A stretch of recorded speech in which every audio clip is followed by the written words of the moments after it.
Queridos irmãos e irmãs, bom dia. Eu sou o diácono Marinaldo e hoje nós vamos conversar um pouco sobre batismo. E já iniciando que o nosso batismo, o batismo católico, cristão católico, ele tem as suas bases, ou seja, as suas diretrizes direcionadas com os direitos, tudo no livro, no Código de Direito Canônico. Esse Código de Direito Canônico, nos cânones 850 a 893, trata só de batismo. Então, quando você quiser tirar uma dúvida, você quiser resolver os seus problemas, que muitos deles acontecem, às vezes você vai na igreja, chega lá, lhe enchem de perguntas, lhe enchem de exigências. Então você busca o direito canônico e conversa com eles nesse sentido, que é para poder, a maioria das vezes, essa pendenga, vamos dizer assim, ela possa ser sanada sem maiores problemas. Não vou dizer que às vezes não há um exagero nas exigências. Entretanto, nós podemos dizer que ninguém, absolutamente ninguém, nasce cristão, nasce católico. Você nasce e pronto, você é um filho de Deus.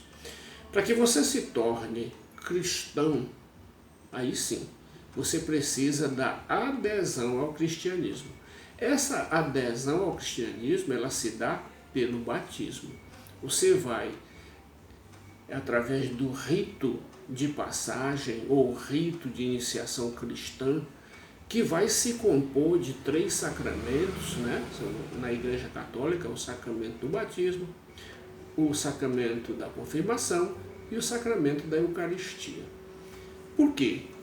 Porque existem regras em todo segmento. Todas as religiões têm as suas iniciações. O catolicismo cristão é dessa forma. Todas as religiões cristãs, elas têm, basicamente, com algumas divergências, o mesmo segmento: o batismo cristão, com água ou na água, mas o batismo é mais ou menos dentro de uma linha específica. É a forma de você aderir a Cristo. Você vai sair de uma condição de apenas filho de Deus e vai seguir pela religião cristã, ou seja, você vai ser um cristão. Você não nasceu assim, mas você fez a sua escolha. Quando nós batizamos as crianças, nós fazemos esse batismo na fé de pais e padrinhos. São eles quem levam a criança para acompanhar de alguma forma a sua fé, aquilo que você professa. E cabe a você e aos padrinhos fazer com que a criança não desvirtue desse caminho. Cabe a ambos, pais, padrinhos, especialmente, e incluindo também a comunidade, ela não pode ficar fora disso, que aquela nova criança que foi batizada, aquele novo membro cristão, se torne de fato um filho de Deus. Filho de Deus cristão, porque Deus deu toda a autonomia, deu todo o poder ao Cristo. Então, um cristão.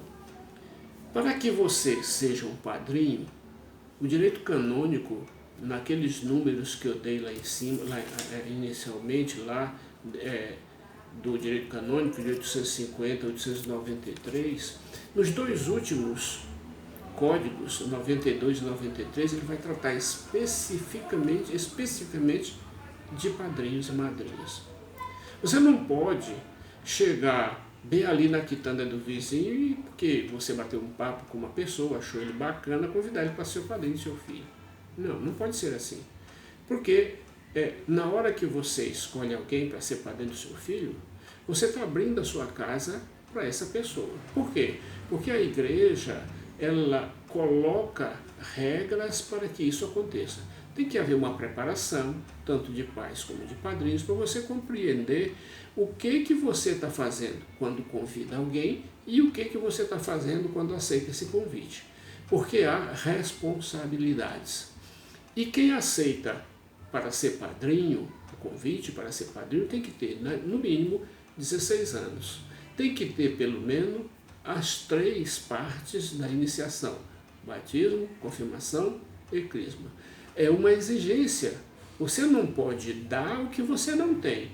Se você não sabe nada do batismo, você não tem o batismo, o que você vai dar o seu testemunho de fé e verdade para alguém que também não tem?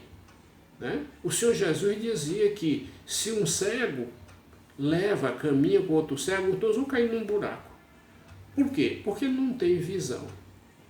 Estas pessoas que são escolhidas para serem padrinhos, elas têm a obrigação junto a Deus, pelo compromisso que fizeram na igreja, de cuidar dessas crianças, de levar para a igreja, de conversar com os padrinhos, com os pais, de tratar do bem dessa criança. Esta é a base.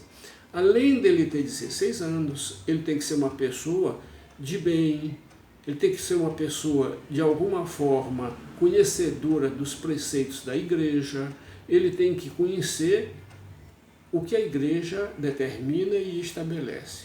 Porque senão ele não vai fazer nada de bom para aquele seu, vamos dizer, seu filho na fé possa lhe acompanhar. Então é necessário que você tenha alguns preceitos, alguma qualidade, vamos dizer assim, dentro da igreja. Você tem que conhecer um pouco para que você possa passar a alguém que está entrando ou ficando sob a sua responsabilidade. Senão você não vai conseguir fazer absolutamente nada. Como disse há pouco, um cego não pode guiar outro cego. E você não pode ser padrinho por ser padrinho, pelo status de padrinho. Não, não é assim, não funciona dessa forma. Você precisa, de fato, mostrar àquela criança que você é o guia dele junto à igreja, levando-o para o Cristo Jesus. Essa é a sua tarefa. Não esqueça disso. Que Deus nos abençoe, que Deus nos dê um caminho de luz para iluminar os outros que estão em nossa volta. Louvado seja nosso Senhor Jesus Cristo, para sempre seja louvado. Deus os abençoe em nome do Pai, do Filho e do Espírito Santo. Amém.